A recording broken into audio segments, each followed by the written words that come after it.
Call the meeting to order. We'll start with the Pledge of Allegiance. I invite you to join us. Pledge allegiance to the flag of the United States of America and to the republic for which it stands, one nation, under God.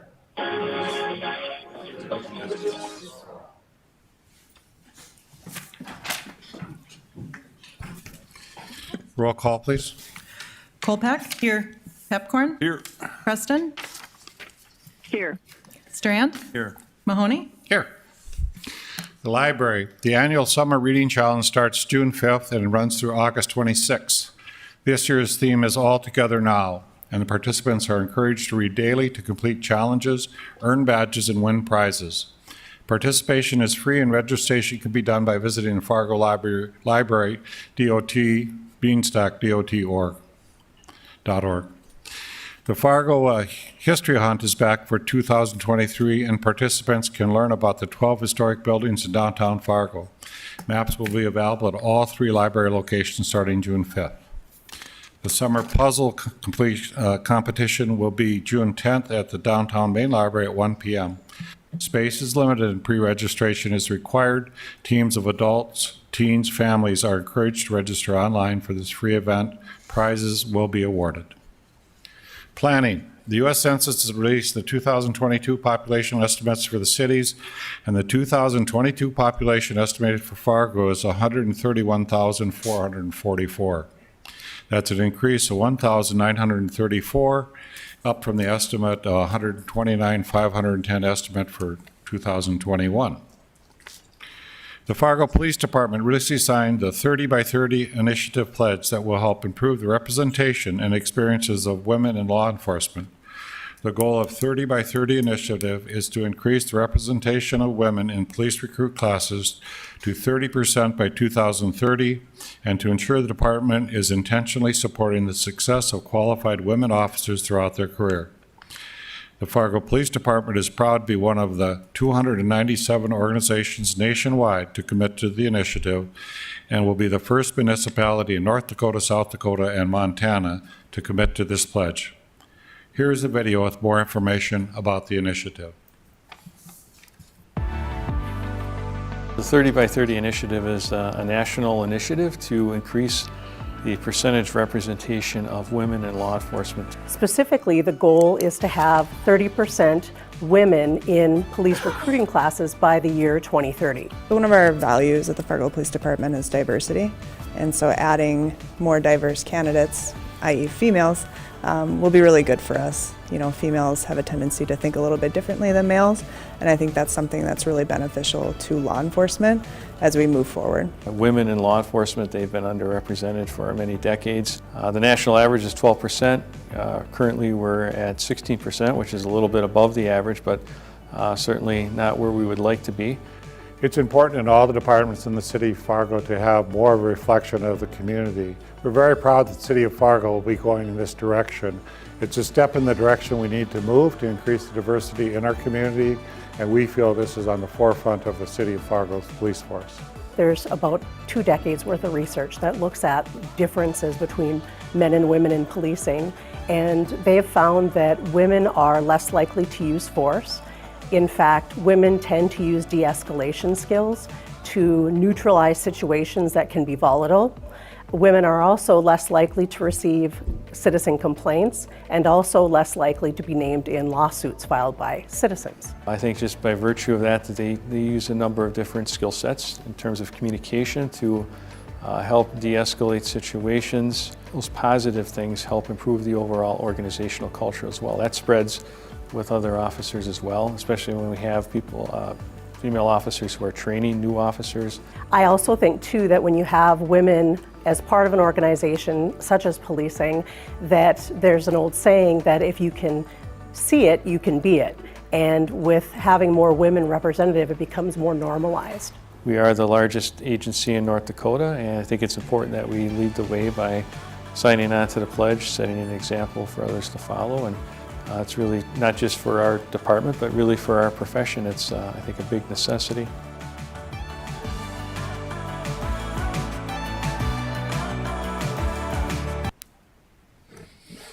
Very good. Is there a motion to approve the order of agenda moving item 9 from consent agenda to regular agenda and adding an extra item to the end of the regular agenda regarding a dangerous building? Second. Moved and seconded. All those in favor say aye. Aye. Motion carried. Is there a motion to approve the minutes of the May 15th, 2022 regular meeting? So moved. Is there a second? A second. All those in favor say aye. Aye. Aye. Motion carries.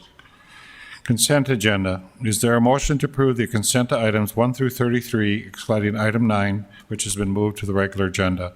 So moved. Second. Moved and seconded. Roll call vote, please. Kolpak? Aye. Strand? Yes. Pepcorn? Aye. Preston? Aye. Mahoney? Aye.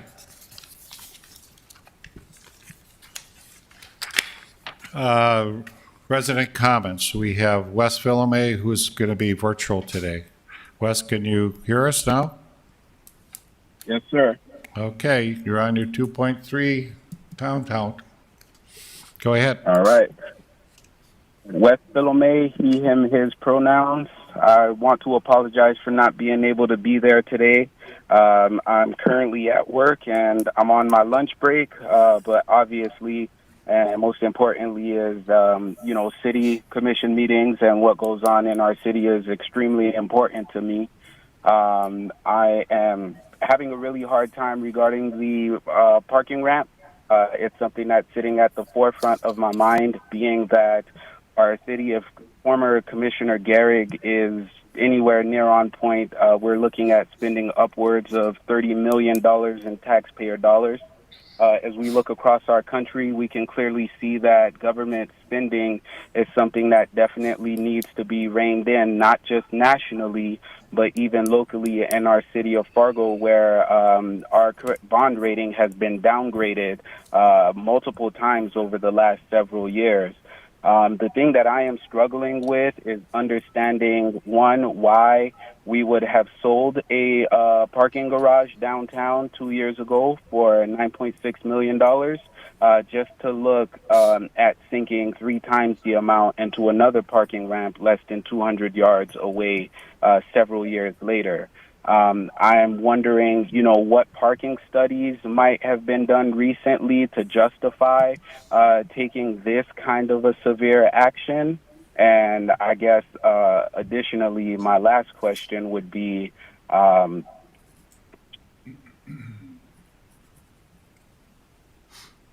sorry, I'm having kind of a brain fart here, but I'm just wondering why such a necessity to be able to do this. And I got it.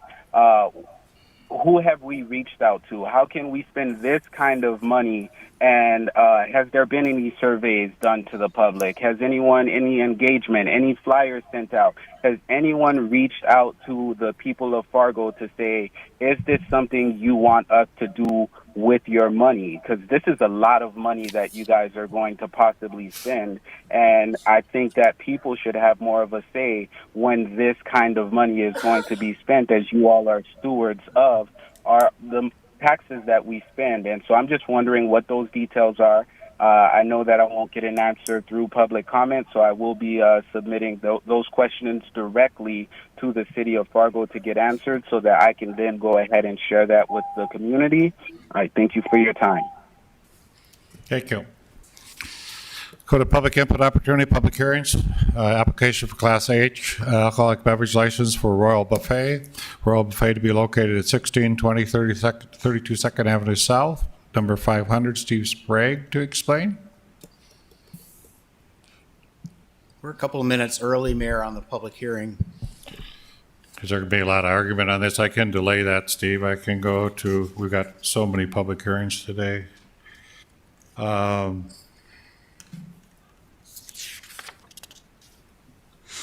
long as I'm up here, do you want me to talk Why don't you do about- presentation of bottle clubs and corkage fees? Sure. Just got to shuffle my papers a little bit. So recently, we had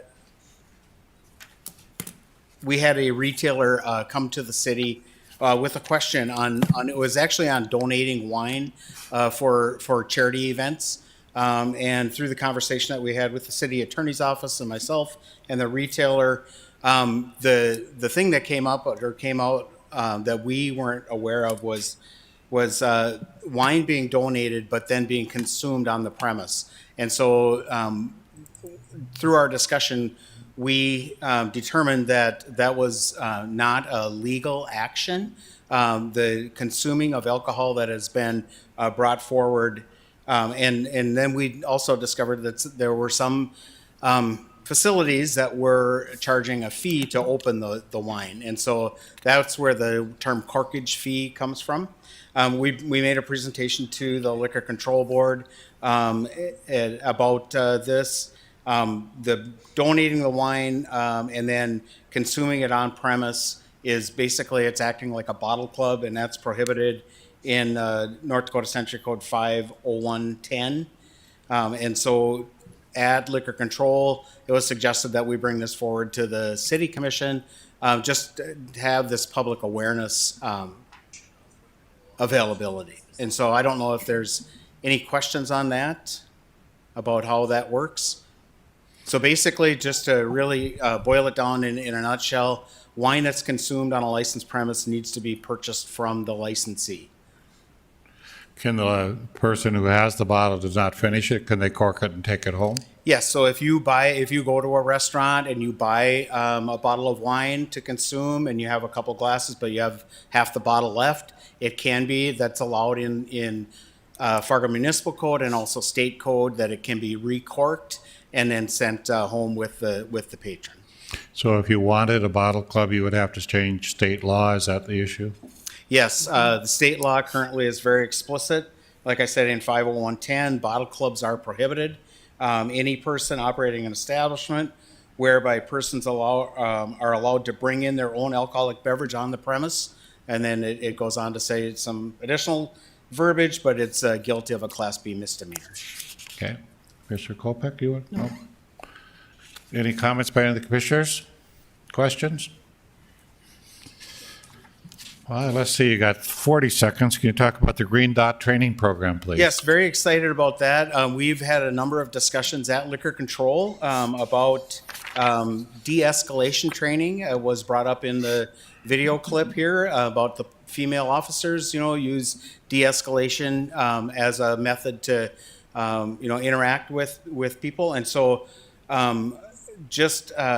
we're able to find out what the Green Dot training is, and we've lined up 4 different training sessions.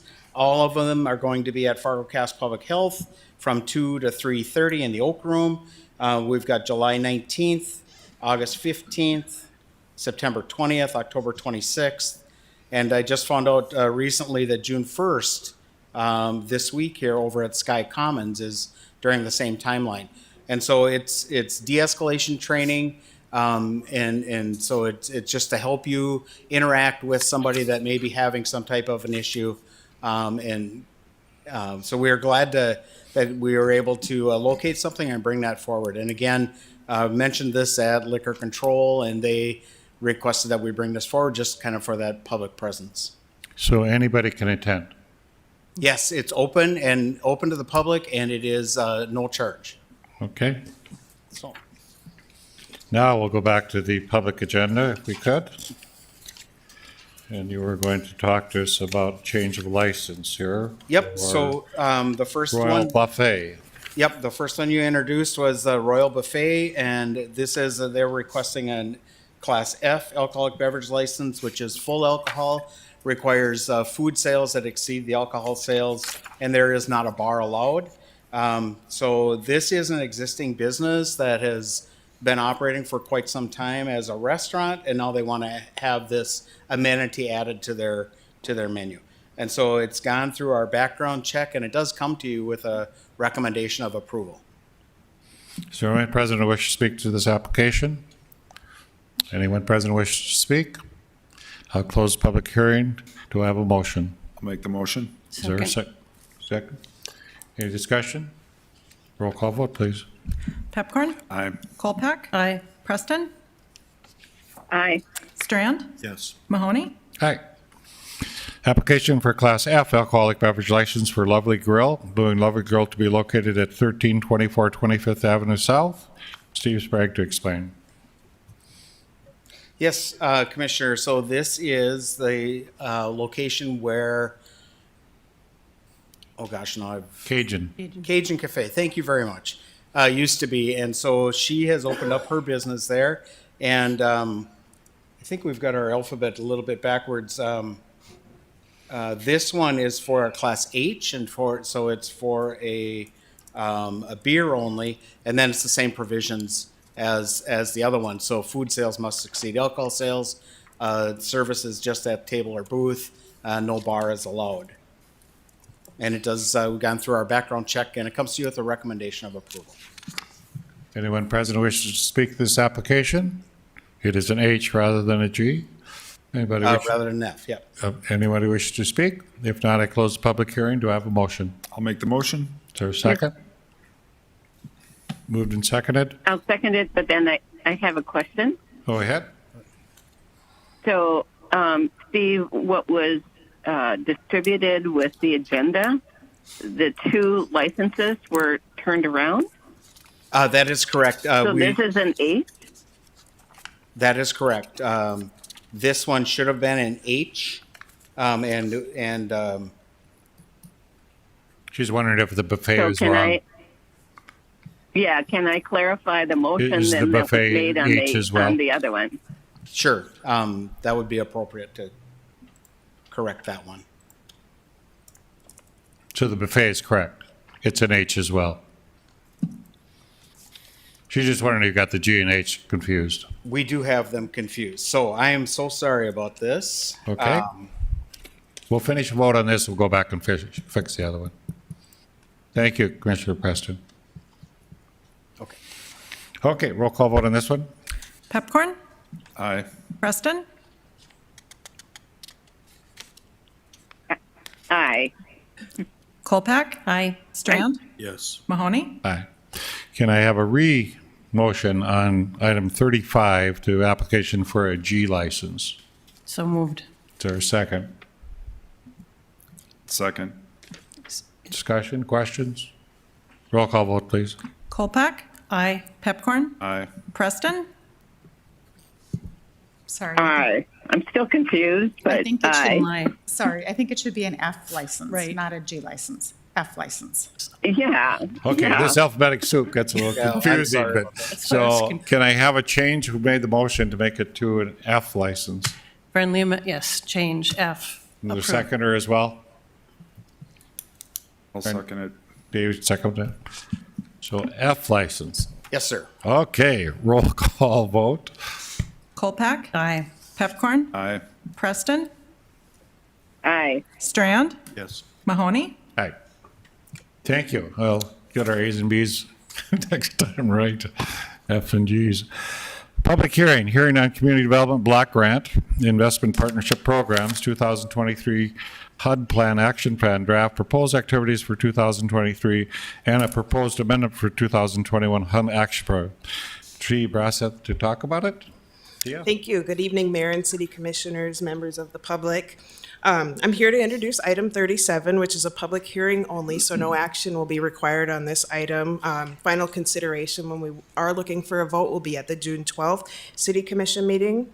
As you are aware, we do like to take full advantage of the 30-day public comment periods that we have. So you'll see 2 separate items covered by this comment period up on the slide. First, we have the 2023 HUD Action Plan. This is the 4th year in our 5-year consolidated plan. The public notice and commission packet contain the details for the individually selected activities for that year. So this slide categorizes the activities and corresponding budgets by housing, homelessness, and administrative costs. So if you want more information, like what actual activities those are, they are in the public notice, and you can see them there. And once this plan is approved by City Commission, it will be sent to HUD for approval, upon which the city will receive its annual allocation of approximately $1.5 million. This is in the general range that we get every year. There isn't any more additional one-time funding, pandemic-related stuff that we have been talking about for the past few years. So this is kind of going back to normal.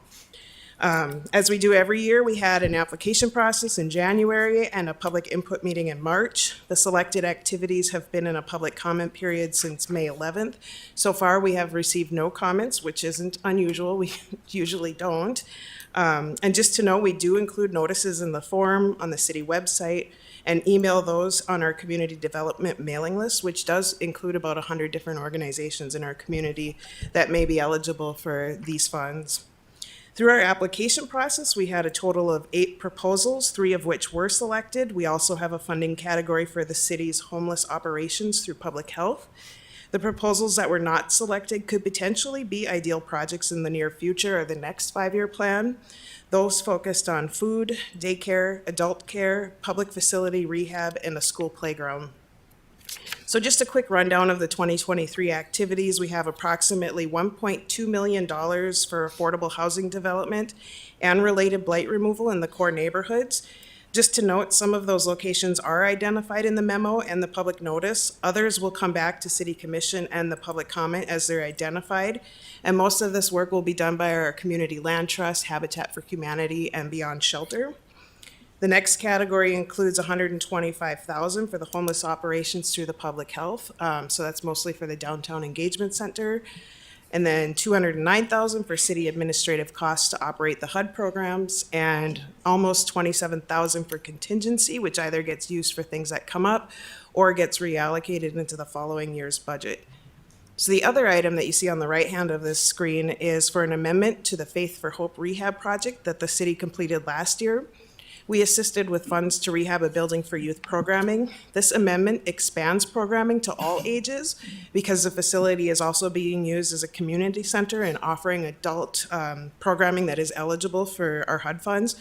So this amendment doesn't actually change the already expended budget. We're not putting any more funds into it or taking away any of the existing youth program. That's all still there. They're just doing more than they said they would, which is great. HUD simply requires a public amendment process when the people being served is redefined, which this is, going from youth to all ages. And this is just a step we needed to take in order to complete the final reporting on the project, which will occur this year. No comments have been received on this item either. So this concludes the items covered by this public hearing. Again, there's no action for this public hearing right now. This is going to be scheduled for the June 12th City Commission meeting.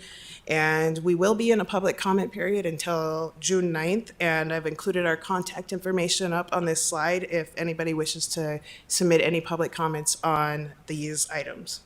Thank you. If they go to planning@fargogov.nd.gov, they specifically want to make you aware? Do they want that to go to you? Yeah, it will go to us. So this goes to our general email, and Okay. then they'll route it to me. Any questions of the commissioner? Thank you. Yep, but that is my direct line too for my phone number. Oh, okay. Next public hearing, plat of the Cass County Corrections, Second Edition, 450 34th Street South and 502 28th Street South, 3 to 309 West Track Drive South. Approval recommended by Planning Commission on 1/3/23. Donald Crest to explain. Good evening, Commissioners. Donald Kress with the Department of Planning and Development. I'll be presenting the next 4 items, and then I'll be back later in the agenda for a 5th item. Commissioners, as we're after Memorial Day, summer is upon us, and we're thinking about our summer vacations, and along that line, our first 3 items include a vacation of right-of-way. So we'll have that start out here. Our first item, as the mayor stated, is Cass County Corrections Second Edition. It is located here. This is a large building. Here's the Cass County Jail, and 34th Street, West Track Drive, 4th Avenue South, 28th Street South, dead ends into here. It's an undeveloped right-of-way. The Cass County Corrections plat combines several lots here and also vacates a portion of 28th Street right-of-way, combining all these into a single lot. Here's some pictures from this morning. Again, facing, this is we use this as a snow dump area, but this is the area of right-of-way that's going to be vacated. Here is my understanding that the jail is going to expand to the east. These are turkeys out here. And then facing from 34th Street, there is an unplatted property, a small area to the south of the Cass County Jail that will also be incorporated into this property. The zoning here is LI, Limited Industrial. This is the appropriate zoning for a detention facility, such as the Cass County Jail. Again, the plat here depicts a combination of several properties into a single large lot. As noted in your staff report, this once was a larger project. that included the 2 city-owned properties. There's a drain right here. 2 city-owned properties in vacation of this street, but as we went through the review process, we just cut it back to just focusing on the Cass County property at this time. Perhaps in the future, we'll vacate the rest of the street, but we did not need to do it. We just focused on the Cass County project at this time. The applicant's representatives, Kurt Scarpole, licensed professional surveyor with Houston Engineering, and Mr. Robert Wilson, Cass County Administrator, are with us this evening and may wish to address the commission. The Planning Commission's recommendation is stated in your staff report and shown on the screen.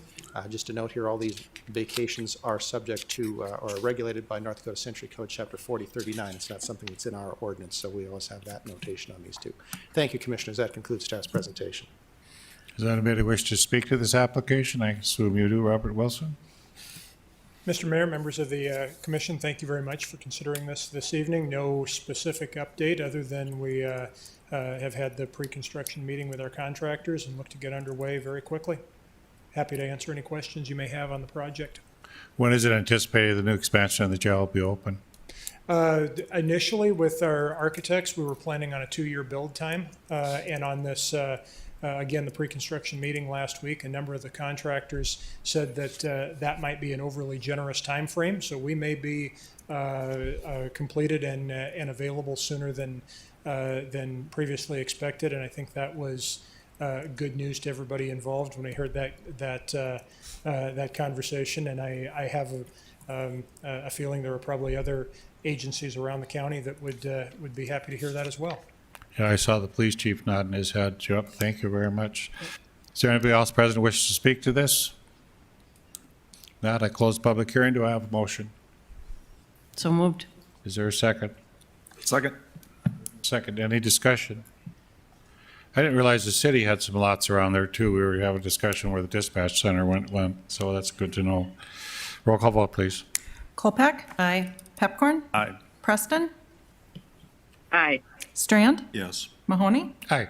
39, vacation plat of portion of Fifth Avenue North adjacent to Block 24, Keeney and Devitz, second edition, 409 or 419 3rd Street North.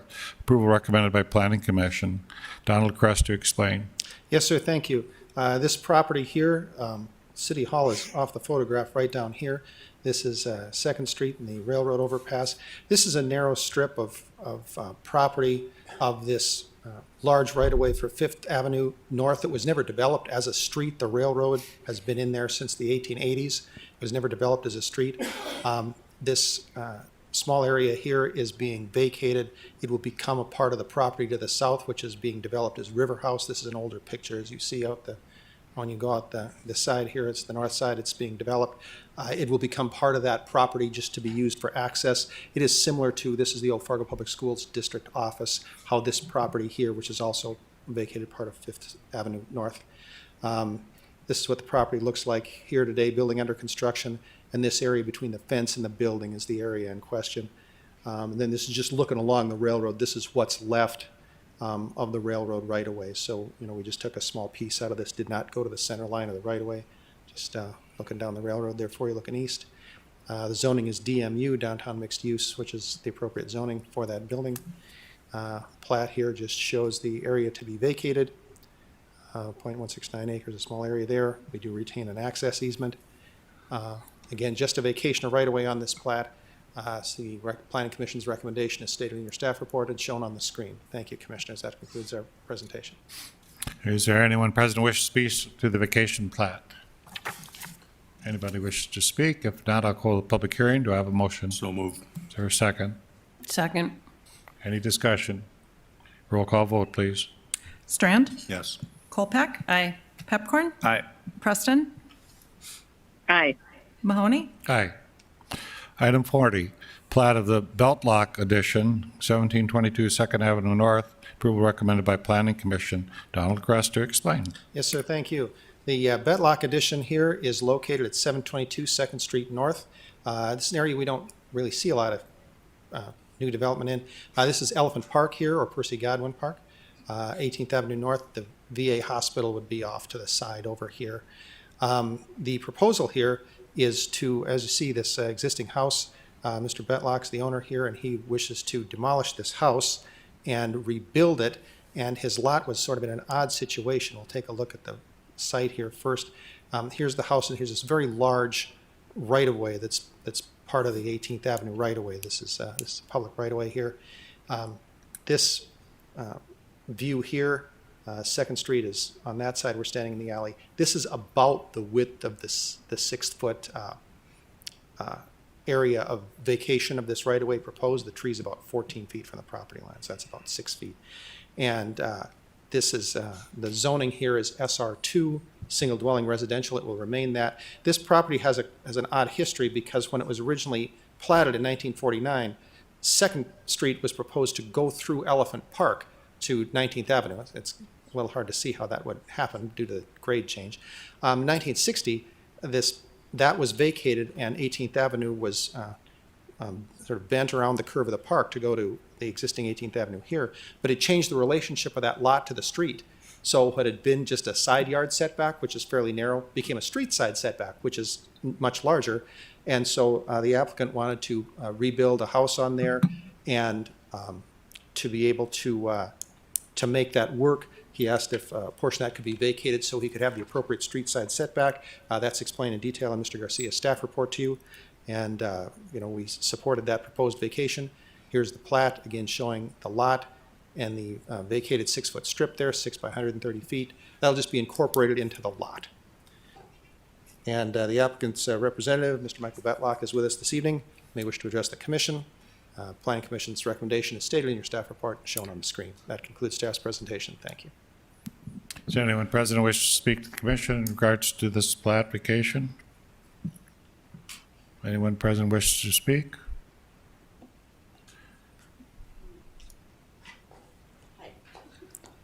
I'm the neighbor to the south, 1718 Second Street.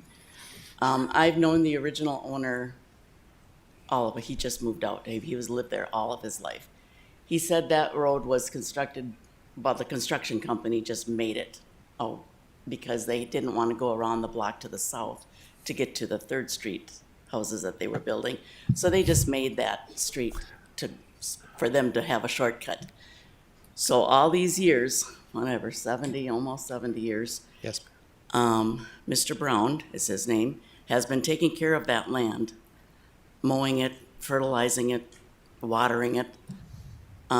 He's now 98, doesn't live there anymore. I don't see any reason why these guys shouldn't have that there's no reason for them not to have it. But if you're gonna call it a boulevard, because right now I think you call it an alley, there's no curb there. Mm-hmm. So when they come to play soccer in Elephant Park, people are parking on that land. It's a free-for-all. So it's not safe for people that are driving on that road. It's very, very narrow. I don't know. I would propose maybe if you don't give them the land, that at least a curb is built there so people can't park on it. We can have engineering look into that. Thank you for coming forward. Appreciate it. Yes, if I may follow up here, Commissioner, you can see the little bit of curb here. It is posted no parking along here recently. And this road from a long time was, okay, yeah, that's the end of that thought, yes. There is no curb past where it's shown here. Thank you, Donald. Do I have a motion? I'll make the motion. Is there a second? Second. Any discussion? Commissioner Strand? I'm just curious, how do you get your name on an addition? I don't see that very often where your name is put to an addition. Actually, this came up at a planning commission meeting. The only real regulation on naming a plat is that there is not an existing plat of a similar name. And obviously, it has to be an appropriate wording. But yeah, you could, there is no regulation. You can call it whatever you like. We do check with the recorder on some just to make sure that they're acceptable. Roll call vote, please. Pepcorn? Aye. Kolpak? Aye. Preston? Aye. Strand? Yes. Mahoney? Aye. 41, public hearing, plat of the 1001 North NP addition. Approval recommended by Planning Commission as well. Donald Crest to explain. Yes, sir. We've been calling it the 1001 NP edition, but okay. So 1001 NP edition here is located on the corner of NP Avenue and 10th Street, And this is a slightly older photograph. This is now constructed as the landing, a mixed-use building on the L-shaped piece here. And then there's this smaller lot. All this really does is combine some smaller lots, as indicated here from the Roberts II edition back from the 1880s, into a couple of larger lots. Here's the property looking from the corner of NP Avenue here in 10th Street. You see the 1001 there, that's the name. This is going to be Lot 1, Block 1 of this plat. This is the smaller lot. The alley wraps around like this. This lot is a parking lot, and underneath it are stormwater detention facilities. Just for reference here too, this is looking from First Avenue North. Here's the landing building, subject property, the alley between that and the adjacent property on 1001 NP, or the adjacent property on First Avenue rather. And then this is looking the other direction. Here's that house again. And then we see here the alley and some entryway doors to the parking facilities underneath this building. Just for your reference. This property is zoned DMU, downtown mixed use, which is the appropriate zoning for a mixed use building in downtown. There is no zone change proposed. The plat here, as you see, combines all these lots into Lot 1, Block 1 and Lot 1, Block 2. There are also some small right-of-way dedications in here. They're just really reconfirming dedications that were made in the 1950s, but just clarifying the rather complex title history of this property. The applicant's representatives, Keith Lear and Mike Almendinger, from Kilbourne are with us this evening, and they wish to address the commission. Planning Commission's recommended motion is stated in your staff report, shown on the screen. I'll note that one comment letter was included in your packet, Commissioners. That concludes staff's presentation. Thank you. Anyone present wish to speak to this plat? Anyone present wish to speak? Not, we'll close the public hearing. Do I have a motion? So moved. Is there a second? Second. Okay, discussion, roll call vote. Kolpeck? Aye. Pepcorn? Aye. Preston? Aye. Strand? Yes. Mahoney? Yes. Thank you, Commissioners. Aye. Thank you, Donald. Public hearing, Renaissance Zone projects for the Great Plains NP Holdings, LLC, and Northern Prairie Performing Arts for a new construction project at 602, 610, 636, 650 at Northern Pacific Avenue North. Nicole Crutchfield is going to explain this part of it. Good evening, Mayor and Commissioners. We've received two applications, one from Great Plains Holdings and the other from the Northern Prairie Performing Arts. Representatives from both activities or projects are here with us today. While this was originally posted at the Renaissance Zone meeting as one project for the sake of construction and for the Renaissance Zone Authority coordination for project closeout, we find it better for two projects. So for anybody that's confused on that, there's actually two projects, but one site, if you will. And being proposed in front of us is a surface level parking lot that is going to be converted into 6-story mixed use building that includes retail apartments and a community theater.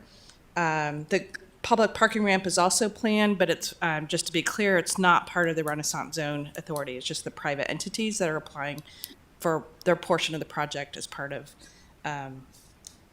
Renaissance Zone abatements.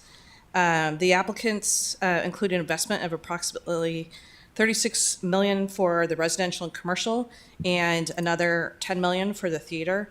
Both of these projects meet the minimum threshold as set forth in the Renaissance Zone plan. This was unanimously approved at the April 27th, 2023 meeting, and we are here to bring that presentation forward to you today and request your support. Any questions of Nicole? Is there anyone present who wishes to speak to this Renaissance Zone? Anyone wishing to speak? If not, I'll close the public hearing. Do I have a motion? There's two motions. I'll make both motions if that's appropriate. Is there a second? I'll second. Discussion? Yeah, there was some talk, a previous speaker, about bond ratings. Our bond ratings haven't slipped at all that I'm aware of in the last 10 years, so we still have a high bond rating. And this project has nothing to do with the bond ratings for the city of Fargo, just for the public to know. Any other discussion? Just real quick, Mr. Chair, the other thing that we looked at is actually the all the investments that have gone on has actually lowered the mill levy. I believe it's 5 mills that we would have had to add if you subtracted out the number of these projects that paid towards the mill levy. I believe it's 5, and maybe the staff knows that a little more accurately, but actually our property taxes would be much higher without these projects. Any other comments? Roll call vote, please. Pepcorn? Aye. Colpack? Aye. Preston? Aye. Strand? Yes. Mahoney? Aye. Item 43, hearing to consider development plan and agreement for tax increment financing district 2023-02, the 600 block at NP Avenue. Jim Gilmore to explain. This is the same project that you just acted on previously for that Renaissance Zone approval. This is part of the overall financing of this mixed-use project that'll include a city-owned parking ramp, apartments, and the Fargo Moorhead Community Theater. Part of the financing is creation of a tax increment financing district. And so what this does is the new development in the area, the new property taxes will go towards building that or paying for that parking garage until such time that it's done, and then that'll just go back on the tax rolls. And so projects that will benefit from this include this particular development in the apartments. It includes the property owned by Old Broadway and Global Development, redoing the Herbst building, potentially, or we expect redevelopment of this surface parking lot once parking is available, as well as the 501 Main and Bell Bank. There'll be more parking in the vicinity that'll benefit all those people. Should note the 450 car parking, that was determined by a parking study that looked at the overall parking needs in this southern part of the downtown. I think you've seen this before, but as part of the P3 agreement, it allowed the developer to apply for both a 5-year Renaissance Zone and a 5-year tax increment financing district benefits. It did not guarantee that they'd get them. It had to go through that regular review process. And as you just completed the Renaissance Zone, this would be a review of the tax increment financing incentives. Those tax increment financing incentives were reviewed by our financial advisor, and they recommended that it was needed in order for this project to be feasible. So what we did with our financial advisor, we certainly the Renaissance Zone program, that would be, they would only pay property taxes on the land for a period of 5 years. And then the second part of this is an additional 5 years that's needed. And this was the maximum allowed by the P3 agreement, provided they qualify, and it appears from the financial review that they would. The maximum amount would be about 1.8 million plus 5.5% interest. The TIF that they would receive back would only come from their property. It would not come from any of the other properties. The developer would be paying the $50,000 towards to the city for these initial administrative and legal costs, and then for ongoing administration, the first 5% up to $12,500 a year would pay for those ongoing administrative costs. That's been a regular thing that we put in these newer TIF districts. And so the recommendation of the Economic Development Incentive Committee is to approve the agreement. Actually, 3 things: that you'd be adopting a resolution, approving the renewal plan, creating that TIF district, and then you'd be approving the developer agreement form that's in your agenda. Just some background information, if you're curious, Commissioner Preston had asked for some information on what other TIF districts we have in the downtown. There are actually 5 other districts. One is Bristol, that was a redevelopment of the Fargo one, and this building here, I can't recall the name. This one will expire in a couple of years, but there was redevelopment of those 2 older properties. The Roberts agreement, where that TIF money is helping pay for the city-owned parking lot here, as well as up at Mercantile, where the TIF money is being used to pay for a portion of that.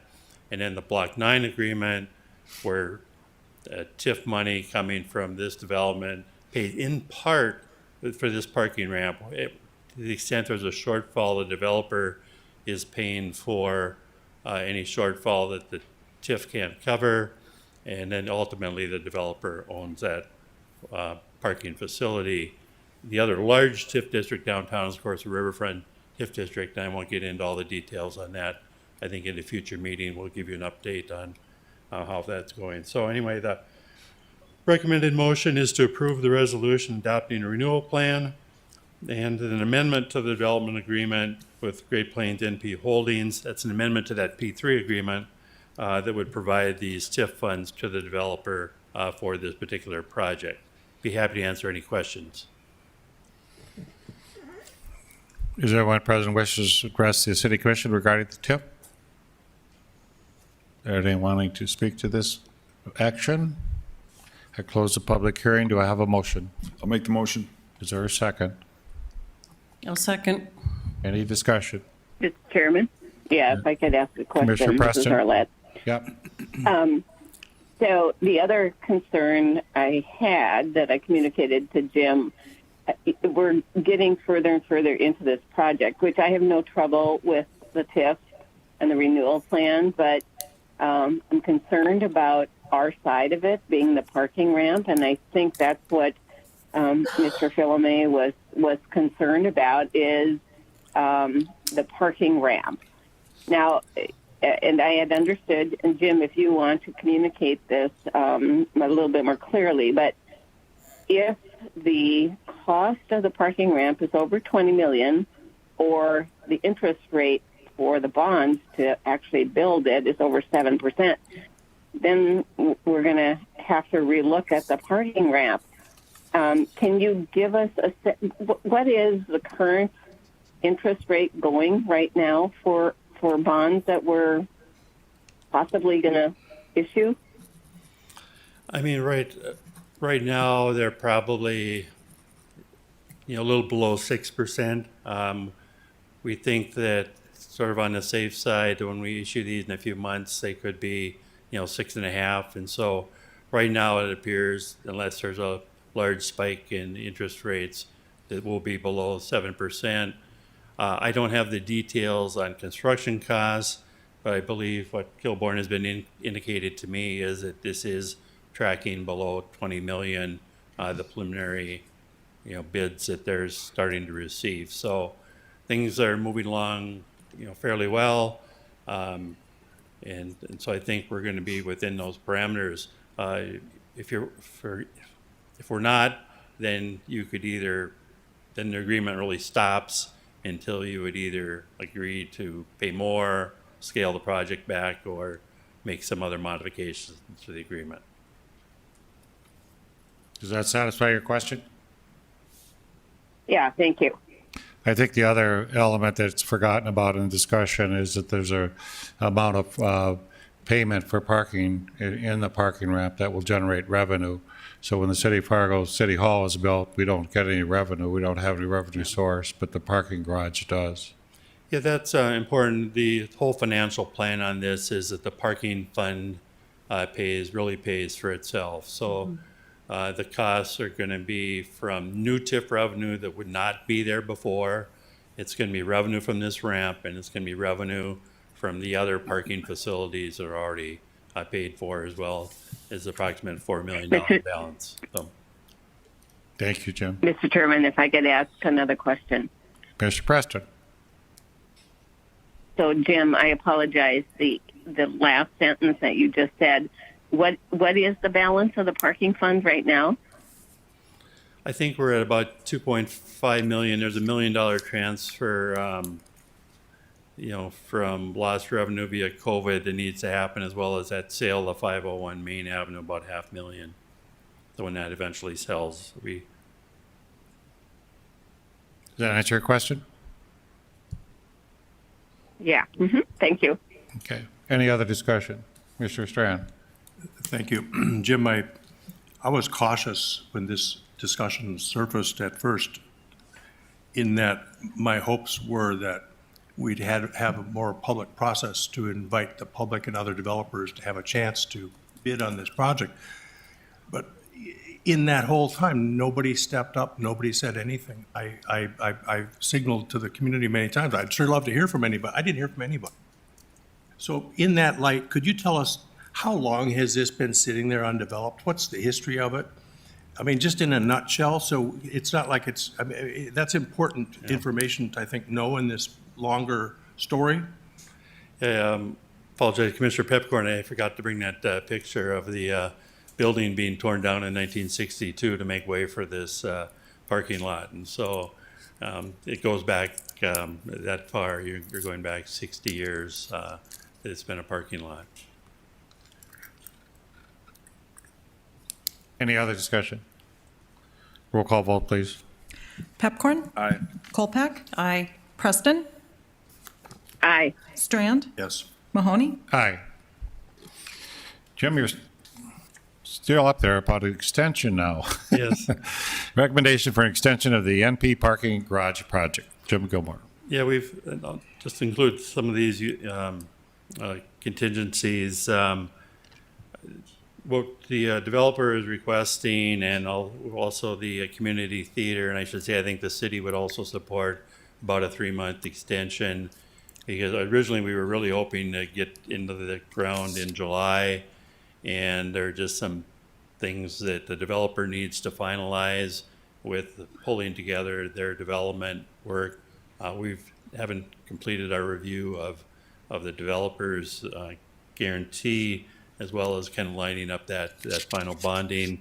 The community theater too is still finalizing their planning stages, and there's a few things left with the railroad and NDSU. So rather than starting in July, we're looking at probably October at the latest. And so this would be another amendment to the development agreement that kind of pushes those contingencies back. You know, at this point, then we would know in probably in September what the costs are going to be, so that we can move ahead in October. Again, that at the latest. I did notice one change in the agreement under Part 10. It says March 1st, 2025 would be the completion of the wrap, and actually it should be December 31, 2025 instead of September 20. I just Do you have a motion? typo there. Mr. Chair, could I ask a question first? Yes, go ahead, Commissioner Pepcorn. If we approve this, I would like to have this back on the agenda then to summarize then what the final details are. Does that fine. make sense? That Yeah. Yeah, when we get those costs, we'll certainly have those. If there's any change. We almost or have to updates. look at it anyway. I concur. So to me, I'll make the motion, but I want it to be put back on the agenda and then to review what the final contingencies are. Thank you, Mr. Chair. There a second? Second. Any discussion? Yeah, I'm sorry. Commissioner Kolpak.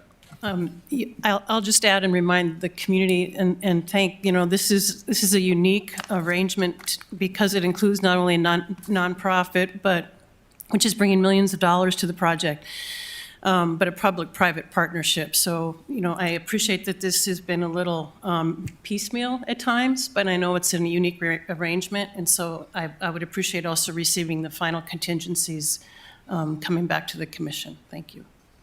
I think it also has to be noted, Commissioner Stratton, we've had a lot of public support of this. There's a lot of people in the audience again tonight. They're here for present, and the children are going to really benefit from this as far as the theater.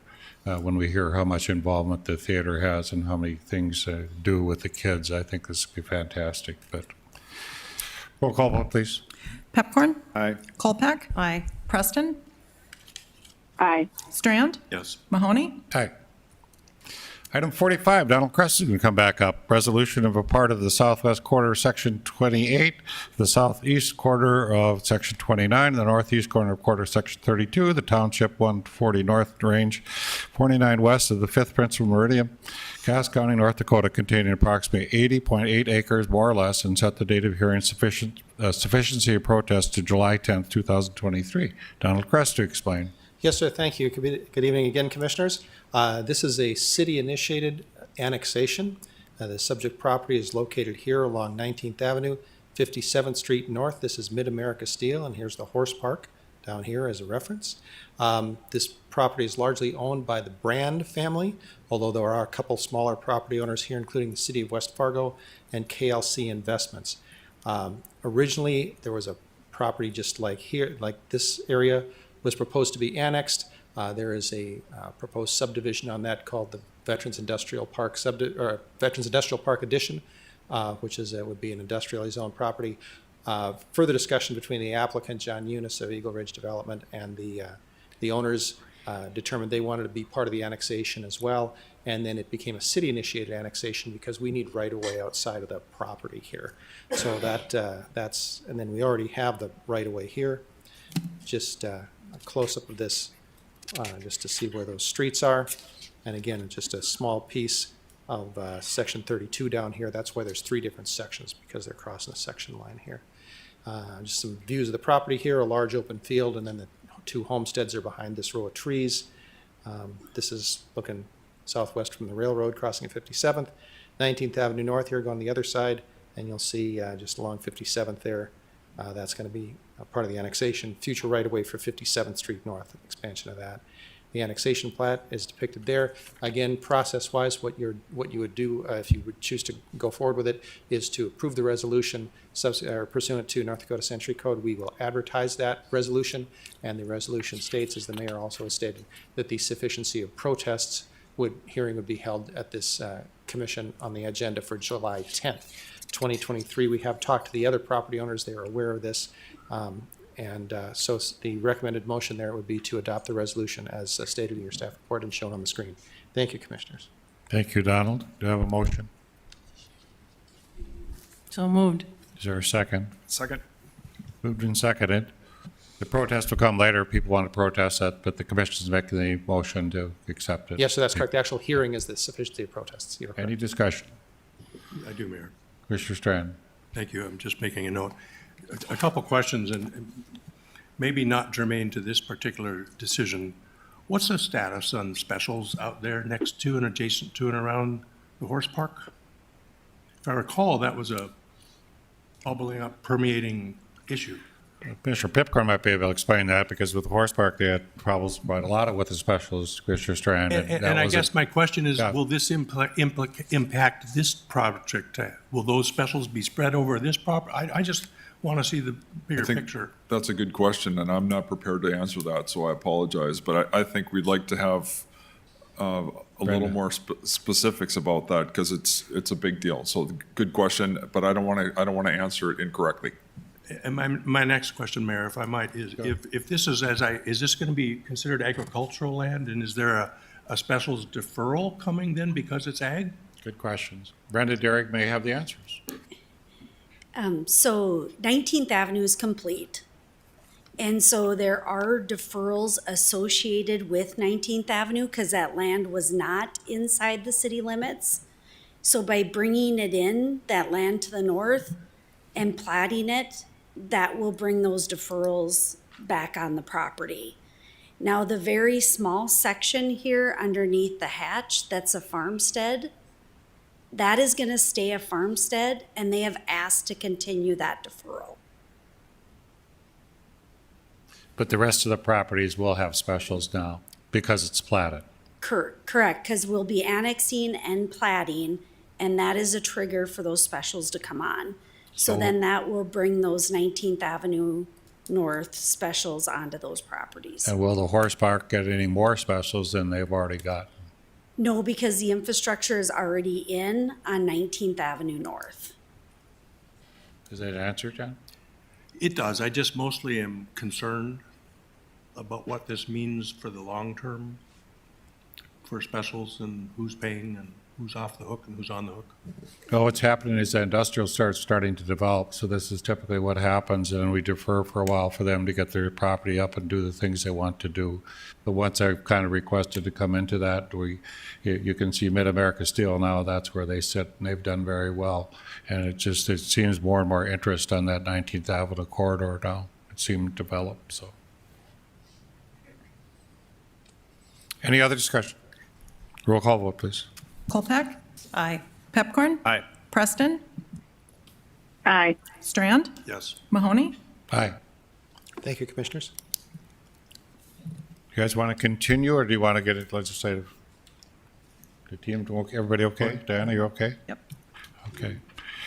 Terry Efforts is here from the 2023 legislative session with Mike Redlinger to explain what an exciting session she had and all the different things that happened. I want to personally thank Terry. She was one of our better lobbyists that I've ever seen in the sense of being very well informed, knew what was going on, and especially on approval voting, worked very hard and vigorously with us to get that veto sustained. And a couple other items, the Red River Valley Water Project is very pleased with the money that we got. But a lot of times when we were out in Bismarck, Terry was there to help us and direct us and connect us with our legislative team. So I want to thank you for that, Terry. Well, good evening, Mayor and Commissioners, and that's a great introduction, Mayor, and I don't have much to add other than I just also wanted to acknowledge and thank Terry really for all of her partnership throughout the legislative session. And I talked in the cover memo, this is really about a partnership between the elected officials, city staff, as well as our contract lobbyist. In this case, under North Dakota law, this is a special assistant city attorney that we appoint for government relations. And so Terry has just done a great job for us as our boots on the ground out in Bismarck this past session. So I just wanted to acknowledge her. She has a presentation this evening, and then she's happy to answer questions for you at the close of this presentation. But again, thank you, Terry, too, for being here tonight and joining us at the commission meeting. So thank you. Thank you. Well, again, thank you actually for the opportunity to represent Fargo this session. It was fantastic. I really thought that we did a lot of good work. I also want to thank Rocky Schneider for helping a lot on everything on the information that he passed through as well. A little bit about how this is the first session that I was your special assistant city attorney during session. And so just for a little bit of background, the way that this worked is I had semi-regular meetings with Michael, which were canceled very regularly just because of the way the session works out. And I had feedback and information from Jim and Nicole when it came to Renaissance zones and other members of the staff that really I encouraged to reach out to me whenever there was a bill that they needed to address. And so I thought it worked really well. I know that tonight, this is just me. I want to be in front of you kind of closing up. This is what happened during the session, because I know in the past, maybe sometimes it was the end of session and then there wasn't really any period at the end of that story. So that's why I'm here, and again, happy to answer any questions. So we're just going to do a quick overview, kind of look at what the city priorities were, the couple of vetoes that were very important to the city. I want to touch on the interim studies that are coming out as well. So there were 75 days of the session used, which means that there are 5 days left that they can call in for special session. Roughly 1/3 of the legislators were freshmen this year, and something else that impacted the way that all the legislation ran is that over half of the legislative council attorneys were working through their first session. That meant that things oftentimes were slowed down or they had to go back for multiple revisions, but eventually things kind of got through the bottleneck. 990 bills were introduced and 583 were signed by the governor. There were 7 vetoes, 2 of them important to city. And to the city of Fargo, and then there was some line item vetoes on the OMB budget bill as well relating to legacy fund and a couple of other minor sections.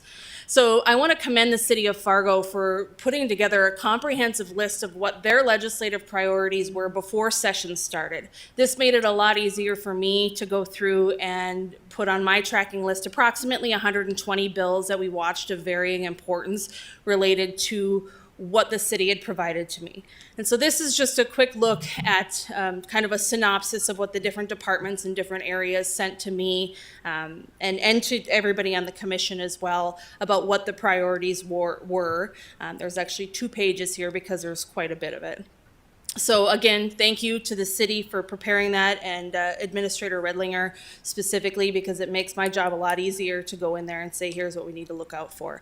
We did have some big successes. The Red River Valley Water Supply Project, the funding was the funding was a success, and we also had a big win on 2330 with the local control aspect of it. We wish that they wouldn't have put a cap on it at the end of the day, specifically more for airports, not so much the water supply portion of things. But in the end, we think that it's a workable solution, and it's a heck of a lot better than what that initial version looked like. Renaissance zones, I'd like to thank Jim and Nicole for coming to me with an amendment that we were able to get Chairman Headland to put onto the bill. And then, of course, the child care bill, which was a delayed bill after they the legislature kind of killed off every other child care bill that was out there and then brought it back as a delayed bill as House Bill 1540. And so that will impact many different businesses and individuals across the state. There were a couple of challenges, the FFL regulations, that's House Bill 1340, and then the 2 library bills as well. When we talk about the FFL regulation within the state, I had several conversations with legislators that were, quote, trying to fix Fargo. And so that's what I ran into every time we engaged on House Bill 1340 is we need to fix Fargo based on the actions that had happened in the court case that thankfully I wasn't involved in before session. So that was a bit of a challenge. And then the library bills as well. With these library bills, everybody was under the assumption that the Leaders Bill 1205 would stick around and 2360 would get killed off. And that's what everybody kind of assumed would happen. Instead, some of the more conservative members of the legislature did a fantastic job getting both of those bills through. And we were left with both of them at the end. But again, there was a veto on 2360. So leading into that, 1273, that's the bill that would have prohibited approval voting and ranked choice voting. There initially was an amendment on there that would have carved out Fargo. There was a grandfather date on that bill, but the amendment was stripped out on the floor by Representative Matt Heilman, a freshman out of the Bismarck area, and then the bill did pass 74-19. The Senate also passed it as well. They lost a couple of votes after the veto in the House, 71-17, but still obviously a veto-proof majority. We were able to work on the Senate. The sensible Senate came through on 1273, and the final vote was 28-19, meaning that we were able to sustain that veto. They needed 32 to get their veto-proof majority. 2360 was a library bill. This was a companion bill, as I had mentioned earlier, and we all thought that this was going to be disposed of before it got to this point, but it did not. I want to thank the League of Cities. Both Matt and Stephanie were imperative, along with education leaders from across the state, and the City of Fargo. City of Fargo was really the only one that had anybody engaging on this bill from the city special assistant city attorney aspect. So I want to thank you for allowing me to work on this issue. We were also, of course, able to sustain that veto. Now that session has been wrapped up, there are 49 different studies that were chosen. 21 of them are required studies, and then they made a total of 49 with I think there was about 80 of them out there, if I remember correctly. That's an average number, but there are several of them that are going to impact different departments of the city, and so I just wanted to kind of put that out there and make it aware that the final list is available right now. There's likely going to be 26 different interim committees looking at these study topics, and this is what is going to drive a lot of the legislation that comes forth during the 25 session. It's never too early to start thinking about the next session. If there are ideas that really anybody in this room wants to bring forth, it's important to engage with your legislative representation. The studies particularly will drive a lot of the legislation, and the best way for us to know what's happening is for everybody to be involved. Specifically, when Mayor Mahoney and Commissioner Kolpak came out to testify, it was invaluable. I can talk until I'm blue in the face, but actually having commissioners out there in front of the legislators really does make a big impact and making yourself available. So thank you to Mayor Mahoney and Commissioner Kolpak for coming out for those bills. It really does make a difference, and I had legislators mention it to me as well. One other important item that I should mention is that the budget section chair has been chosen. That's Senator Brad Beckadal from Williston. He has been known to say to everybody that he doesn't like that the west side of the state brings in all this tax revenue, and then the east side of the state spends it. So that's something to keep in mind as the budget section chair ramps up his work.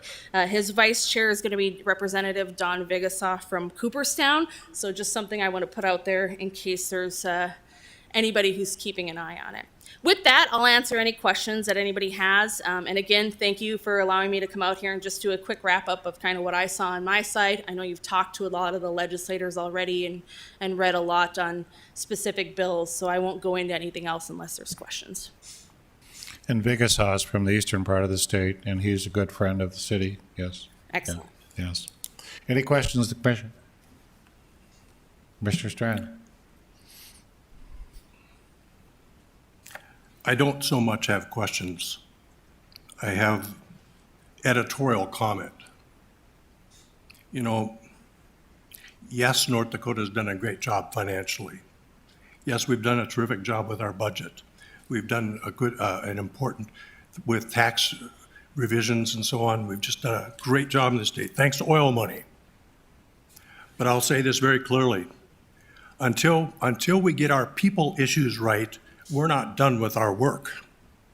And we didn't do very well in our people issues in this legislative session. In fact, they did deplorably poorly. They're running people out of the state. They're making people feel unwelcome and unsafe in this state. They're challenging children, sons and daughters and family members in this state. They're pitting us against each other. And it's this divisiveness that's absolutely unacceptable. So yeah, we got a great budget. But we have a workforce challenge, 40,000 job openings. Who's going to come to this state when our legislatures telegraph the messaging that they do to the rest of the country and world and to all of us? What, did the governor sign 8 trans bills? When did trans people become a problem? And why aren't we standing up to these wrongs? It's beyond comprehension to me. They have to fix Fargo with regard to guns. We have 2 mass shootings a day. And we're going to fix Fargo so we can force us to have gun shops in our neighborhoods. That's a fix. That's a real solution, isn't it? That's a Second Amendment right, people tell us. It's not. You know, we have a law passed calling preempting sanctuary cities. I'll say this very clearly. Fargo is a sanctuary city for people from these little towns out there that can't make it, can't stay there, can't survive, can't exist safely. Thank goodness Fargo exists for those folks that don't maybe want to leave this state that they're born into and love. You know, censorship of libraries, for goodness sakes, drag shows, trans bills, women's health. I'm not a woman, but I'm going to tell you what we've done and how we've allowed it to happen to 51% or so of our population is egregious. Intervening with their medical care decisions. It's just, you know, I'm very unhappy with North Dakota's legislature, and I know lots of people who aren't happy with this legislature. I don't understand, you mentioned already, Terry, this east and west divide. Until people realize that Fargo is made up of people from all these little towns out there, until we realize we're all one, we're together, our strengths and their strengths, we're one. And this notion that we're anti and enemies of each other is just beyond comprehension to me. So we have a great budget. We're in good shape financially, yes. Good work, everybody. But I give you an F. I give the legislature and our governor's office an F on the human rights issues, and I'm just being frank. I appreciate those comments. Thank you. Any other questions of Terry or comments? Vice Preston, you okay up there?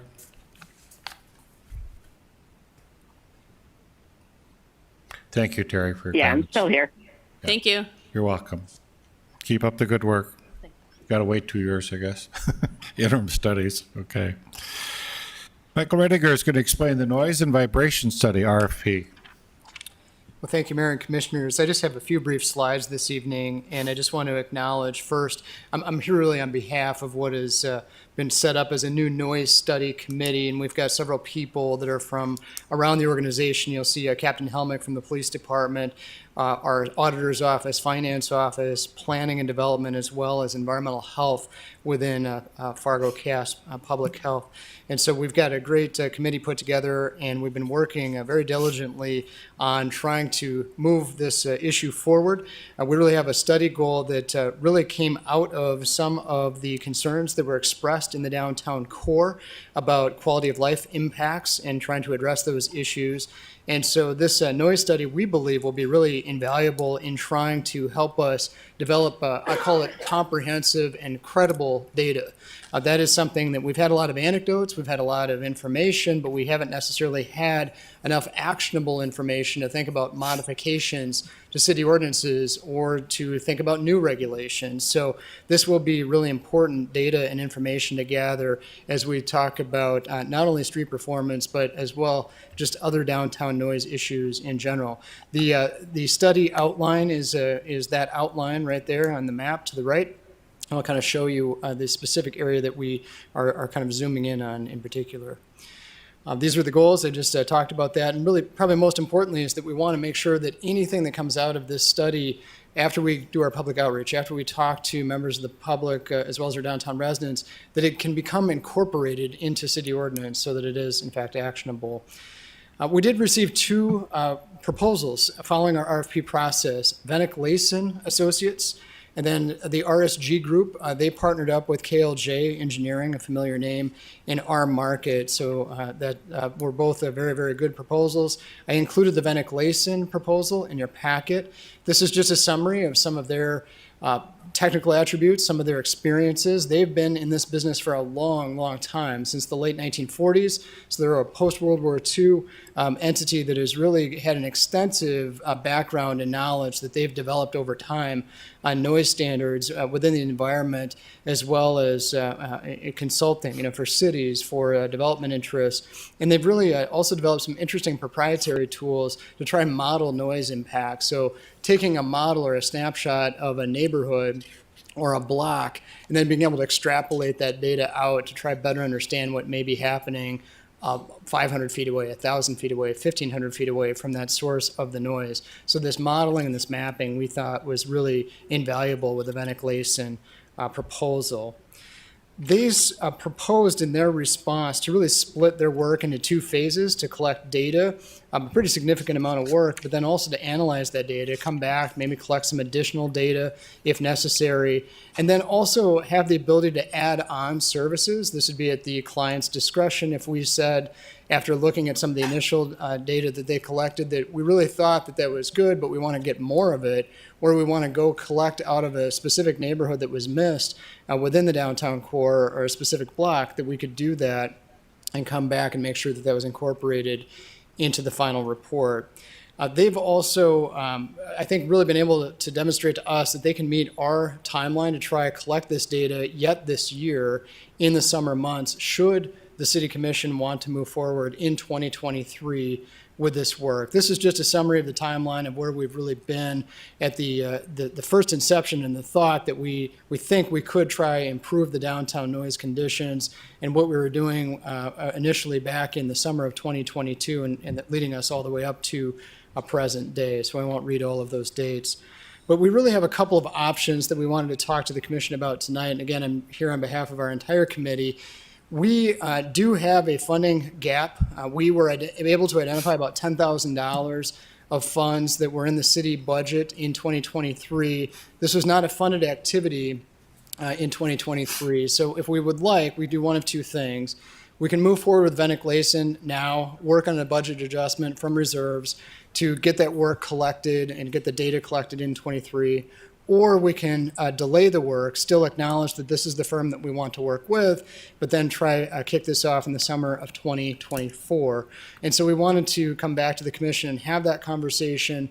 Given that we just closed the RFP process, this is really our first opportunity to visit with you about next steps But if there's a strong preference, one way or the other, we certainly wanted to visit with the commission about that. So again, on behalf of our committee, I just want to thank you for the time. Can we leave the motions up, please?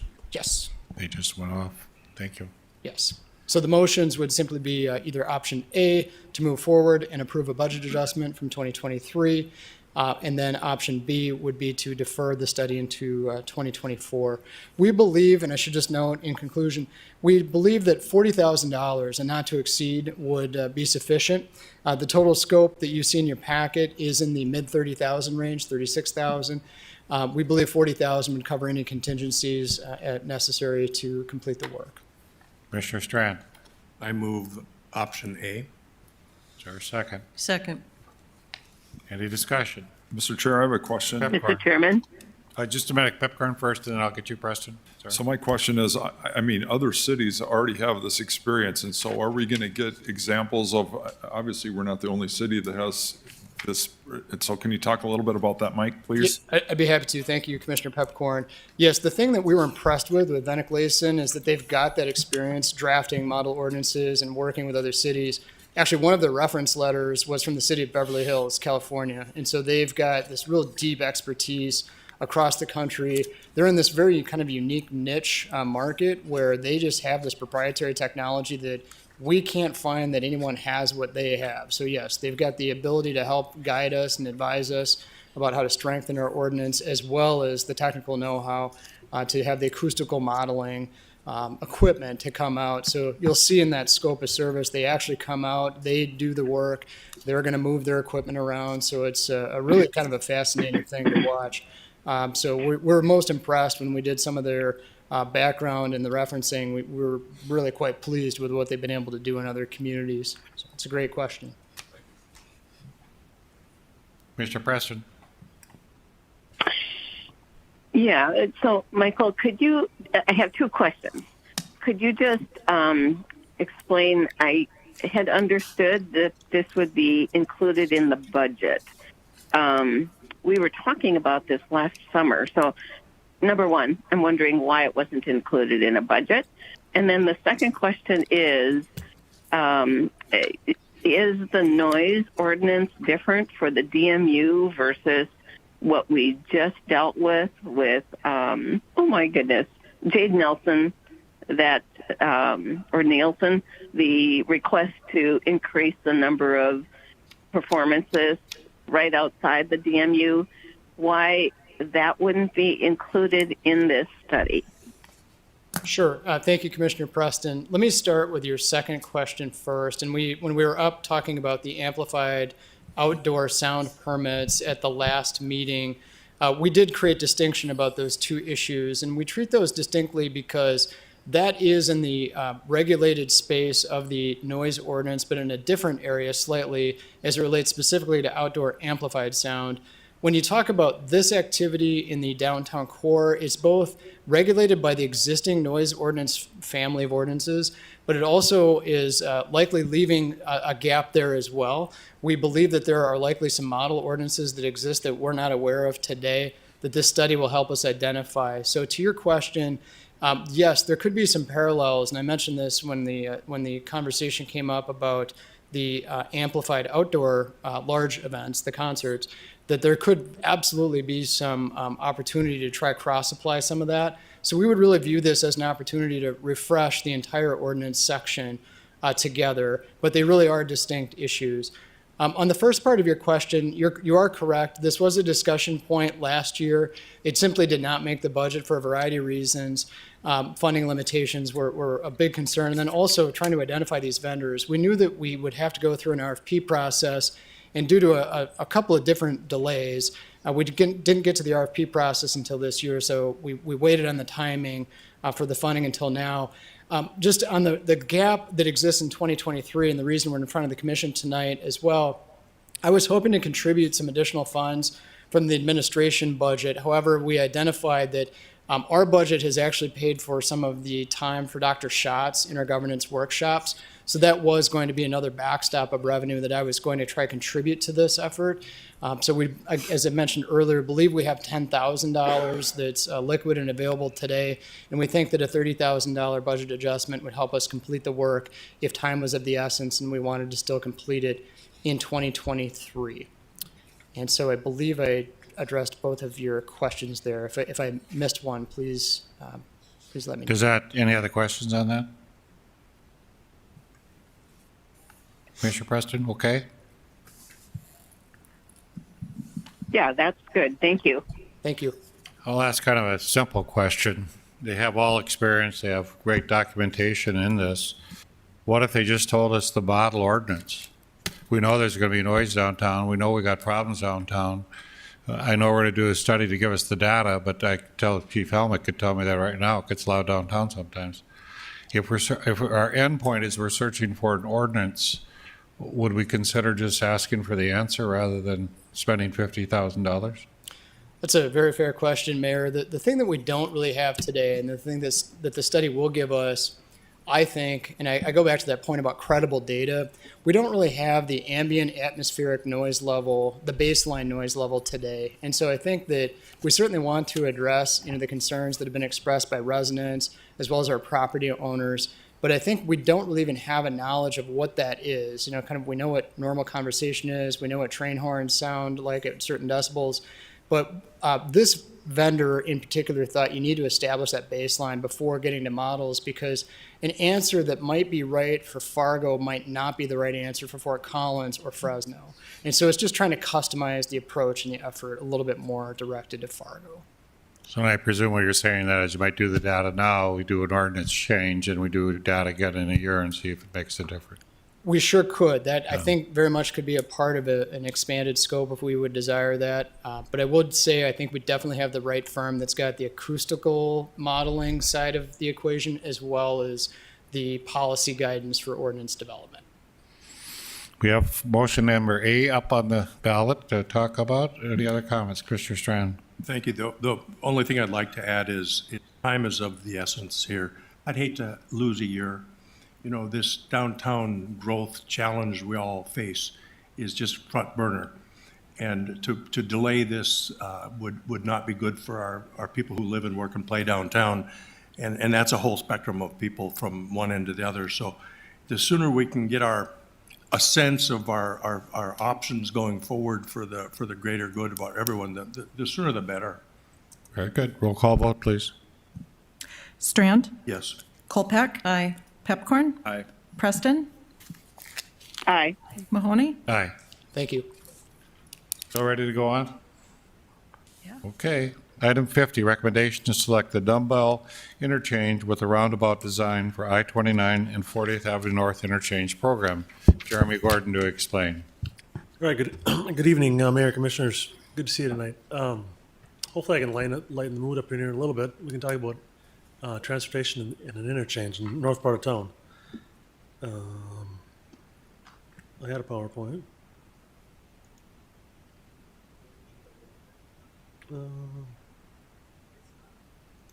Great. It's in.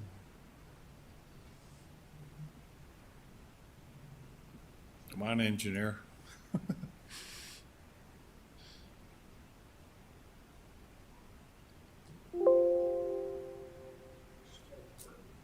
Well, it's always a work in progress. See, I told you I'd lighten the mood up here. So, the North Dakota DOT looked at what was happening in North Fargo, northwest of the airport, with our industrial growth here in the last couple of years. They took it upon themselves to look at this interchange. It was an interchange that was built in the late 60s when the interstate first went in. They know it's not, they know it's a rural design. It's not going to last forever. And they are having some issues with people going the wrong way on the northbound off-ramp. People get over the railroad bridge and they think they can make a left to come south, but they're actually going the wrong way.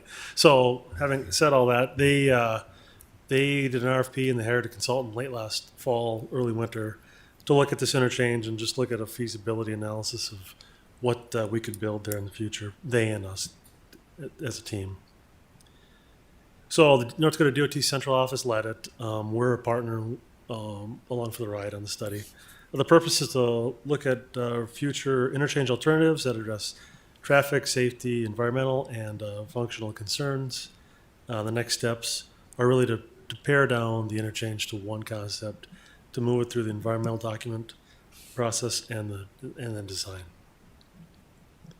So here's the area in yellow that they've looked at. They looked at the interchange area circled in yellow, solid yellow, and then they went over to 25th Street for operations along County Road 20, 40th Avenue North. So what's the purpose and need of what they're doing? Aging infrastructure. There are increasing traffic volumes, although they're not going through the roof, but they are definitely increasing. The safety with the wrong way issue on the northbound off-ramp, and then mobility. In particular, there's no pedestrian facilities out there. So, as with most of these studies, we have a committee that we formed to shepherd it through. You can see the North Dakota DOT loves their departments and divisions. There's 8 of them on there. They all are very important to their projects, but it's kind of funny all the moving parts within the North Dakota DOT. So at the bottom, there's Federal Highway, and then the local folks here, City of Fargo, Cass County, and then the MetroCog.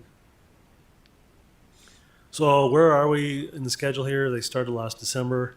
They really put the consultants on a really fast-tracked plan here to get this thing moving. Data collection, interchange, alternative feasibility analysis. You guys would be impressed. They can look at over 100 interchange concepts. In the consultant that they hired can just pare down which works and what wouldn't work with our traffic volumes and directional flow. It's really neat. So they looked at future traffic volumes, environmental screening, had a couple public input meetings, and here we are, the end of May. Would they want to put a button on the what we want to do here with the feasibility study, and then move in to environmental doc and design? So they came up, when they looked at over 100 conceivable ideas, they pared it down to 5. So I'll go through them real quick here. Standard diamond, traffic signals at each intersection, and they've included old Highway 81 here. As part of this project, it'll be on the local road system, but that'll come along for the ride with the interchange. So this is just a plain Jane standard diamond. You've seen them in a lot of places. The alternative 2 is a dumbbell interchange. It puts roundabouts at all those intersections. It'll be 1 lane eastbound, 2 lanes westbound once you leave Highway 81. And under all of these, they're building it, they're constructing the new bridges, which are in orange.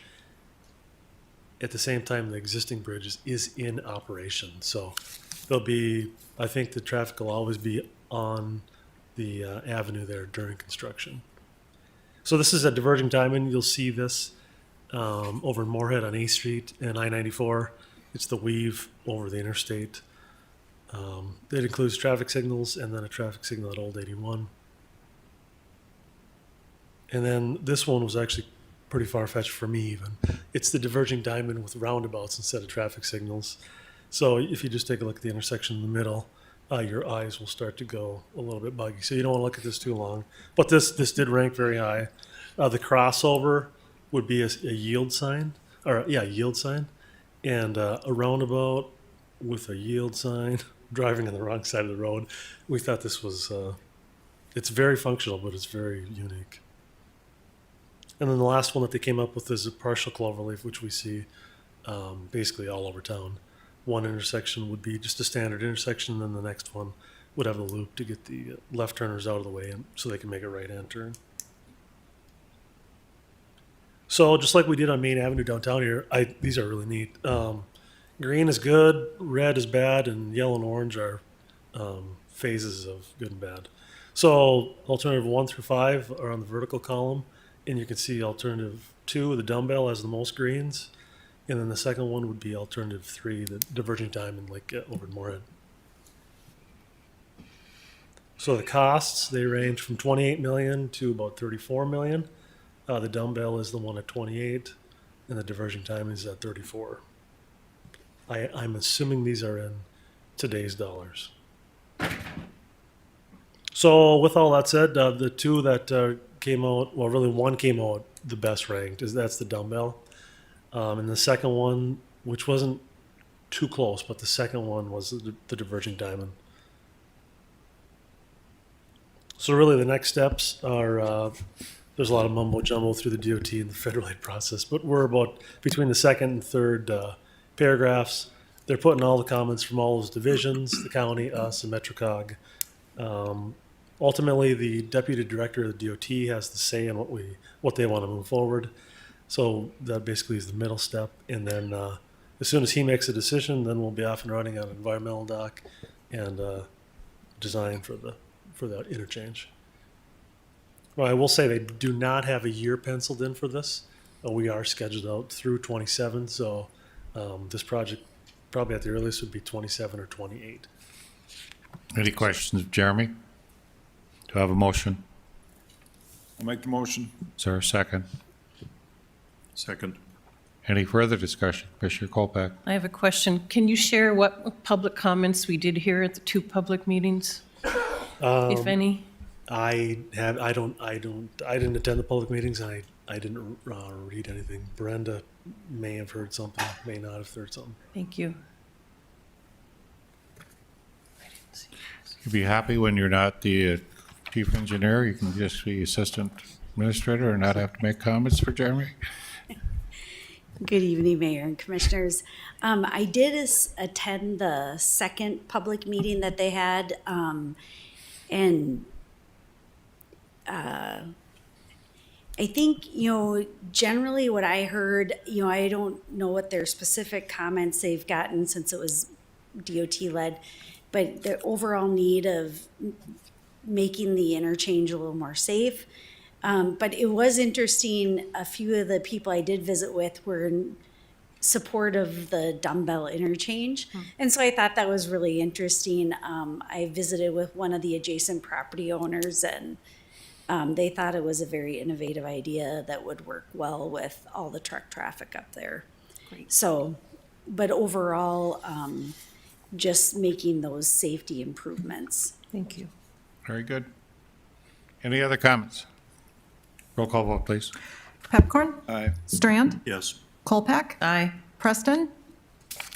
Aye. Mahoney? Aye. Item 9, agreement with Liquid Hospitality Windbreak Saloon. Steve Sprague to explain, I don't know which commissioner pulled that, Commissioner Strand? And I can tell you what my question is. Yeah, go ahead. And Commissioner Pepcorn, you might recall, we've discussed this loosely before about scanners, ID scanners. If I recall, there was an incident with one of our liquor establishments a year or two ago where we required them to use ID scanners after an incident happened, I think, or something like that. My question is this, if somebody's going to invest in the technology and get ID scanners, why wouldn't we just have them use it all the time? And my second question is, how soon can we get all liquor establishments to be using ID scanners all the time, not just a couple of certain hours and certain days, which this agreement is rather loose on the use of their ID scanners, when it's an issue of minors getting into a bar. So I think I'll try to address the second question first, is requiring everybody to have them. Certainly anybody that you would consider like a street bar, and most of them we have seen are using them now. But when you look at the 200 plus liquor licenses that we have issued, at least half of those are to restaurants. And so at what point do you say, well, this is a busy restaurant that should have them, and what point is it a burden on a small restaurant that may be in the downtown area or something like that? The second thing is what standard? What is the standard of that ID scanner? And we as staff we're not experts in those, and so we haven't been able to really wrap our heads around. This is the level of the scanner. This is what you should have. We have some of the bars that have invested in very expensive forensic scanners, and use them very well, and then others are using entry-level scanners. And so I think that's the struggle. We've certainly talked about that at Liquor Control, about mandating this, that everybody should be having them. The second part, or the first question was, why not use it all the time? Our conversations with the licensee were that they felt that during the non-busy times that they could handle the IDing the way they have been doing. And so I guess we were willing to allow them to try that and see if that helped. It was during the busy times that's when they felt that the minors were getting in and the underage people were getting in. It was during the busier times. And so that's what they came back with. Well, these are the hours that we are busiest, and so we'll use the scanners during those times. I'm okay with this, but I'd really prefer they use it all the time. I wouldn't let them have that call. That's after we've had incidents of minors in there that's documented and reported back and vetted. I think that anybody who's got that track record, you just get your ID scanner, get your technology and use it. That's my view. So the motion is to approve the agreement between the City of Fargo and Liquid Hospitality Windbreak Saloon. That's a present motion. It has to be made. Is there a motion? I'll make the motion. Is there a second? Second. Any further discussion? Mr. Strand. I'd like to amend that motion that they're required to use their ID scanners all the time. Is there a second? Mr. Chairman, this is Arlette. I'll second that. Okay. Steve, why was it that wasn't requested? Just they came to that agreement with you with that? We presented the agreement with an hours of starting at 7 o'clock. They amended it to 8 o'clock during the dates and times specified. So I guess my question back to Nancy, would we have to go back to the applicant then, or the licensee if we amend it? Yes, we would. Okay. Roll call vote on the amendment. Strand? Yes. Preston? Yes. Kolpak? Aye. Pepcorn? No. Mahoney? Oh. Motion carries. Now the present motion, a vote on the agreement with the amendment. Roll call, please. Pepcorn? Yes. Kolpak? Aye. Preston? Aye. Strand? Yes. Mahoney? Aye. And then we have Sean Radnick added one item here. It's going to be amendment to findings of fact and conclusions in order regarding dangerous buildings, 509 21st Street North. Sean? Good evening, Mayor and Commissioners. This is for 509 21st Street North, as you said. The property was declared a dangerous building on October 31st, 2022, and ordered removed by December 30th, 2022. At that time, Wilmington Savings Fund Society brought forth extension memo on December 12th, which the board voted on, and extended the deadline for it to be removed or demolished to June 1st. On May 10th, they finally acquired the property at the sheriff's auction, and that was part of the finding of facts in the beginning, is that they had to acquire the property and then repair the property. Well, they acquired it on May 10th, but they have been repairing the property even without owning the property necessarily. So they've done a lot of work to the property. What they're asking for is another around 90 days to finish the work and keep that house in the housing stock. With the work that we've seen them do and stuff, our staff is in support of that. Do I have a motion? So moved. Second. Moved and seconded. Any discussion? Thanks for working with them to get it redone. Roll call vote. Kolpak? Aye. Strand? Yes. Pepcorn? Aye. Preston? Aye. Mahoney? Aye. Liaison reports. I actually will start with Preston first because she's remote. It's hard for her to tell when she can speak. So Preston, Arlette, do you have any things to report as your liaison? I'm going to skip tonight. Thank you. Okay. Mr. Strand. Just for the members of the commission, get it on your, if you don't have it on your calendar already, we'll be having a brown bag with the Airport Authority board members on June 12th. They have a huge expansion forthcoming, and there's discussions about parking and related issues and what type of relationship the city and the airport will have with these growth plans going forward. So it'll be really interesting, and we're going to see it all at one time. So keep that on your calendars, please. Commissioner Kolpak. Just have two slides tonight, water treatment and fire department. So the first is from the water treatment plant. The reverse osmosis system was installed as part of the Fargo membrane water plant expansion, and it removes salts and organic material from raw water and has been in operation since late 2018. The system helps provide consistent tap water hardness, reduces tap water salt content, and helps with tap water taste. And with higher water summer demands and hard raw water, 6 of the 7 installed reverse osmosis trains are currently in operation. And water treatment plants, by the way, are currently producing about 22 million gallons of water per day. 9 million of that is originating from the reverse osmosis treatment program. And the fire department had a very busy weekend. Over 51 calls per day, 206 incidents that included 9 fires, 2 building fires, 28 alarm system activations, 16 vehicle accidents, 6 lift assists, and 118 emergency medical incidents. So thank you to everyone working in the fire department and all of our first responders, including the police department as well. But it was just an incredibly busy weekend. And then I will end by congratulating the new Academy graduates from last Friday's graduation from the Fire Academy. 5 recruits for Fargo, 6 from West Fargo. Had a very nice ceremony. Thanks to Communication and Government Affairs for putting the event together, and we had a completely packed room for the graduation. So congratulations to all of them. And it wasn't exciting? Somebody who used to work at the staff office became a Yes. firewoman? I first met her at Fire Station Number 1, working as an office administrator, and now she's one of the newest recruits, and it's a she. You're right. There were 2 women. Glad you made the mistake. We're happy on the high-rise. Commissioner Strand, you missed it, but we did get another $2 million to take it down. They're going to take the asbestos out, and we anticipate the high-rise coming down this fall, so that'll be a great thing. Senator Hoven was in town and was asked not to get not close to the edge because the wind was a little gusty. They thought he might blow over, so he heeded that advice.